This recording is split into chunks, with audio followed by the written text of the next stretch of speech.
The discovery of penicillin was a triumph of accident, a fortunate occurrence which happened while I was working on a purely academic bacteriological problem. These are the immortal words of Sir Alexander Fleming, the man credited for the accidental discovery of penicillin in the year 1928. In the unassuming confines of his London lab, Fleming was studying Staphylococcus, a type of bacteria. Upon his return from a 2-week holiday, he discovered something peculiar. A petri dish, once teeming with Staphylococcus, was now largely clear, with the exception of a fuzzy blue-green mold.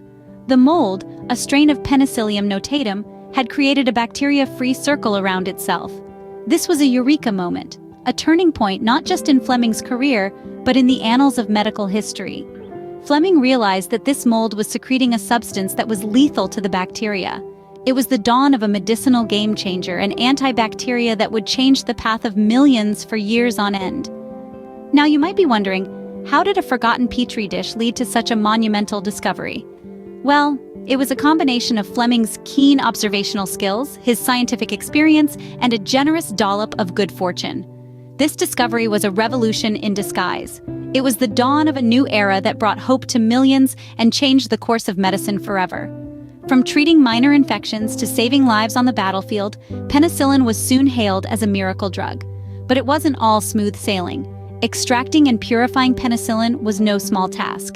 It took over a decade and the combined efforts of many brilliant minds before penicillin could be introduced to the world in a suitable form. Despite these challenges, the discovery of penicillin stands as a testament to the power of observation and the pursuit of knowledge. And so, from a petri dish left unattended, the world was introduced to its first antibiotic. Imagine, if you will, a place where the slightest bacterial infection could spell doom for the afflicted. That was the world before penicillin. A world where a simple cut could lead to a deadly infection, where pneumonia or tuberculosis were often a death sentence. This was a world where the fear of the unseen, the microscopic bacteria, held sway. Before this miracle cure, bacterial infections were rampant. Every year, countless lives were lost to these minuscule enemies. Hospitals were places of despair, filled with the unwell and dying, with doctors powerless to put an end to the relentless march of bacterial diseases. It was a time when medical science was in a desperate race that seemed only impossible. Then, in the early 20th century, this humble mold was proven to be the silver bullet humanity had been searching for. It was a weapon that could target and destroy bacteria without harming human cells. A real miracle, a beacon of hope in a world surrounded by bacterial torment. The impact of penicillin on global health was revolutionary, to say the least. Mortality rates plummeted. Diseases that had once decimated populations were now being treated effectively. The rise of penicillin marked an era that saw a drastic reduction in death of humanity. This wonder drug, this miracle cure as it came to be known, changed the face of medicine forever. It gave doctors a powerful tool, one that could save lives that were once considered lost. It brought about a new age of optimism, an age where humanity finally had the upper hand. Suddenly, handfuls of illnesses and diseases could be cured with a single injection. In 1941, a police officer named Albert Alexander became the first human to be treated with penicillin. His name may be one that doesn't ring a bell instantly, but yet it holds a significant place in medical history. Albert was an ordinary British police officer, but his story is anything but ordinary. He was suffering from a severe infection caused by a combination of Staphylococcus and Streptococcus bacteria. These bacteria had invaded his body, causing multiple abscesses that were relentlessly spreading. Despite the best efforts of the doctors, the infection was winning the battle. A team of researchers led by Howard Florey and Ernst Chain at the University of Oxford had been working on developing penicillin at the time, thanks to the initial unexpected discovery by Fleming into a usable antibiotic. They had successfully tested it on mice, but it was yet to be tried on humans. Albert's desperate situation presented the opportunity for the first human trial. Albert was administered the drug, and the results were nothing short of miraculous. The infection that had been threatening his life began to recede. His temperature dropped, his appetite returned, and most importantly, his abscesses started to heal. It was the first time that the world witnessed the power of penicillin, a power that could combat lethal infections and save lives. But the triumph was short-lived. The researchers had a limited supply of penicillin, and despite their best efforts to extract and reuse the drug from Albert's urine, they ran out. Albert's infection returned, and he eventually succumbed to it. Yet, his story was not in vain. The initial success of the treatment provided a glimmer of hope, a proof of concept that penicillin could indeed be used to treat bacterial infections. This marked the beginning of a new era in medicine, antibiotics. Albert Alexander's story is a stark reminder of the struggles and the triumphs that paved the way for the medical advancements we take for granted today. It reminds us of the power of scientific discovery and the transformative impact it can have on human lives. From being extracted from mold in a petri dish, penicillin has come a long way. Our journey takes us from those early days in Alexander Fleming's lab to the modern era of medicine. The evolution of penicillin is a testament to the power of scientific discovery and dedication.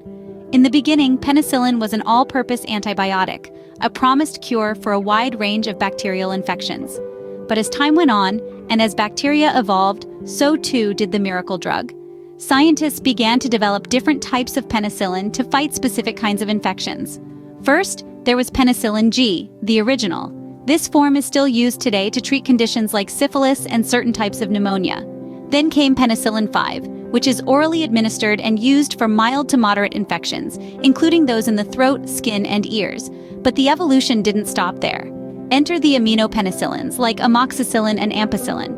These types broadened penicillin's spectrum of activity to include a wider range of bacteria. For the infections that were resistant to these, there was the appearance of anti-staphylococcal penicillins, such as oxacillin and dicloxacillin, designed specifically to tackle staphylococcal, also commonly known as staph infections, which are relatively minor skin infections usually sourcing from sores and mild abrasions. Now, for those tricky bacteria that have built up a resistance to other types of penicillin, there are the anti-pseudomonal penicillins like piperacillin and ticarcillin. This type contains the most antibacterial activity. These are often combined with other antibiotics to fight off some of the most stubborn infections. But the story of penicillin's evolution isn't just about new forms and functions, it's also about accessibility. Over the years, the production of penicillin has become more efficient and cost-effective, making it a staple in medicine cabinets around the world. This evolution has been critical, because as bacteria continue to evolve and develop resistance, we need antibiotics that can keep up. And penicillin has proven time and time again that it's up to the task in saving millions of lives each year. This drug has left an indelible mark on the field of medicine. This wonder drug, born out of a fortunate accident, has revolutionized the medical world. In our current age, penicillin remains a vital tool in our medical arsenal, often acting as the first line of defense against a wide range of infections. Pneumonia, strep throat, and meningitis, just to name a few, all meet their match in this formidable antibiotic. It's hard to imagine a world without it, a testament to its profound and lasting impact. Yet, the legacy of penicillin stretches far beyond its direct applications. It's a symbol of scientific luck, a beacon that illuminates the importance of curiosity, observation, and open-mindedness. Its discovery opened the floodgates, paving the way for the development of a whole new class of drugs, antibiotics. These antibiotics, descendants of penicillin, are just as crucial in our ongoing battle against bacterial infections. From amoxicillin to tetracycline, these drugs have made once so-called end-of-the-line diseases manageable, and in some cases, entirely curable. They've allowed us to push back against the limits of nature, to fight against the tiniest enemies that once seemed invincible. But perhaps the most important part of penicillin's legacy is the lesson it imparts about the nature of discovery. It reminds us that breakthroughs often come from unexpected places, that accidents can be fortuitous, and that the pursuit of knowledge is a journey filled with surprises. As we forge ahead, continuing to unravel the mysteries of the microscopic world and striving to develop new and more effective treatments, we carry with us this unbelievable story. It's a story of chance, of discovery, and of the transformative power of science. As we continue to fight against bacterial infections, we owe a debt of gratitude to Alexander Fleming and his fortunate accident.